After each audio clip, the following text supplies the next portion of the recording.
Hey guys, how you doing? This is Manga, etc. and I'm here today to bring the review for One Piece Manga Chapter 1114. So I don't really have much to say about this chapter. It's basically coming off of last chapter where we had Dr. Vegapunk tell us, the world's gonna sink, and we go all around the world seeing the reactions to different people about this news. Some are in disbelief, some of them are like, what's gonna happen? What does that mean for the world, etc. Basically, before we go on our round world trip, you probably have someone give their opinion, and their opinion will probably relates to you, you personally, just what you're feeling right now in this present moment. And I know I've been saying for previous times when we've gone around the world to see the reaction of people, like wish this was done in less pages or less panels, whatever. I don't kind of feel that way. Right now, I feel like it was kind of justifiable because I feel like what Oda was doing with this chapter was basically just setting it up with a little teaser for what's going to come in the next chapter, which will be the explanation, or at least half the explanation of the Void Century stuff that we've been wanting to know for so long. And he leaves us off on a very nice cliffhanger. Joy Boy was the first pirate ever. Is that true? Is there kind of is it kind of a reach, or is it just a straight out lie?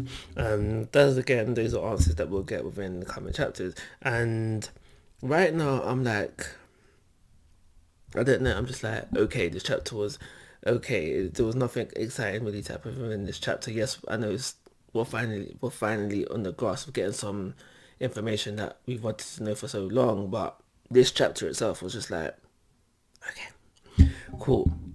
Now we need to be ready for next week where things should be more hype. So yeah, that's pretty much all I've got to say about the chapter. There was so in terms of action within this chapter, there was actually kind of some. So we see I forget the names, but as you know, beforehand, Nami, Chopper, Usopp, Brook was defending a Robin against Spider-Man.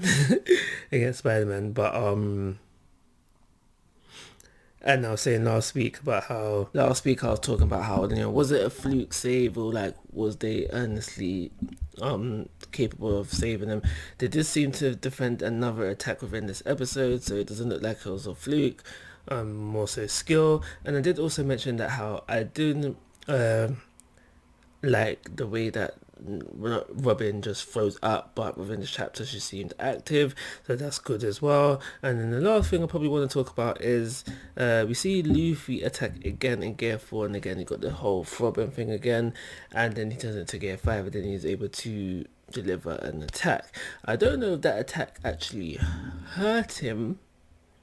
He didn't look too hurt in the panels in my opinion, but at least it didn't hurt Luffy. So yeah, there's that. So yeah, I think next week's chapter will probably more so flashbacks. So obviously in this chapter we saw what's going on around the world, where we have the broadcast being dictated to us outright. I think next week will just be straight flashback. Maybe, hopefully, fingers crossed. But yeah, that's everything I want to say about this chapter. So I'm going to give it a 3-star rating. I'm like, guys, I'm asking for your thoughts and opinions. If you haven't already, please go to my YouTube channel. And most importantly, take care. Have a nice day.